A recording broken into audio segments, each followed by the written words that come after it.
Here's my Black Panther Wakanda Forever review.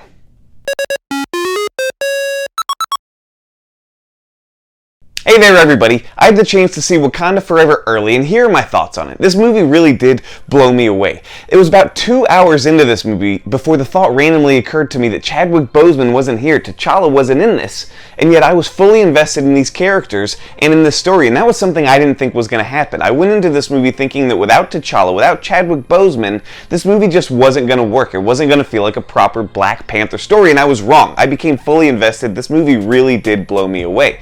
Now this movie was kind of stuck between a rock and a hard place right from the get-go because of the tragic loss of Chadwick Boseman, who iconically played T'Challa. So without T'Challa, how do you make a Black Panther movie? And you can't really recast T'Challa because Chadwick Boseman was so iconic in the role. So Ryan Coogler really had to work uphill on this, and he did an amazing job. And one of the reasons this movie works so well, I think, is because of Angela Bassett is just a powerhouse in her role. And then they introduced Namor, and he really is one of the best villains that we've gotten in the MCU.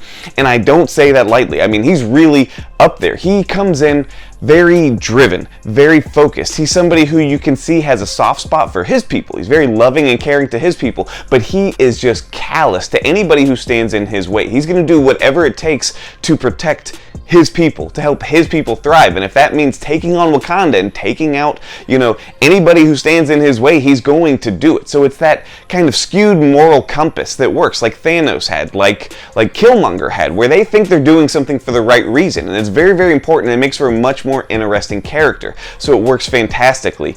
The story of how they move on, how they pay tribute to T'Challa and Chadwick Boseman, it's done very well, very respectfully. It's a very heartfelt thing, and they don't dwell on it too much, which is a fear that some people had. They didn't want to go watch, this movie's 2 hours and 40 minutes. People didn't want to watch just straight 2 hours and 40 minutes of mourning, because as much as we want to pay respect to the loss of Chadwick Boseman, it wouldn't necessarily make for a great MCU movie if the entire thing is mourning a death.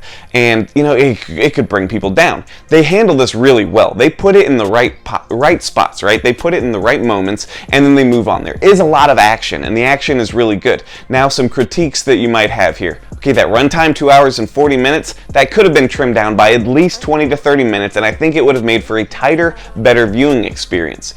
My biggest critique of the original Black Panther is that climax, mainly because it is just a CGI fest, and the CGI doesn't look good.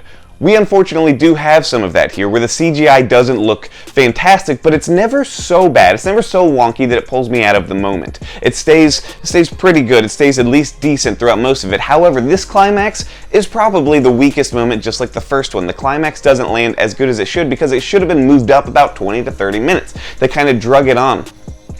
There is some excellent action in this movie, though. There's some really top-tier action, and that kind of makes the climax all the more a little disappointing, because it doesn't live up to as good as the action had been in other moments. But besides that, this movie it's really good. It is really good. It's definitely the top tier of Phase 4. I can tell you that for sure. The only movie in Phase 4 that might rival it is Spider-Man No Way Home. And then I would say Shang-Chi is probably right below it. Like, this is a top 3 Phase 4, which may not be saying much when we have Thor Love and Thunder and, Black Widow in Phase 4, but it's something. And I think it could restore some of the fans' trust back in Marvel, because this is like what a solo movie should be. This is what a solo MCU movie should be. It's grounded, it's focused on these characters, it's focused on Wakanda, it's kind of self-contained, and it's really, really well done. So let us know in the comments, how excited are you for this? I saw this in IMAX. See it on the biggest screen you can. Let us know what you think after you've seen it. Follow us on Instagram, subscribe to our YouTube channel, and stay tuned for more great content.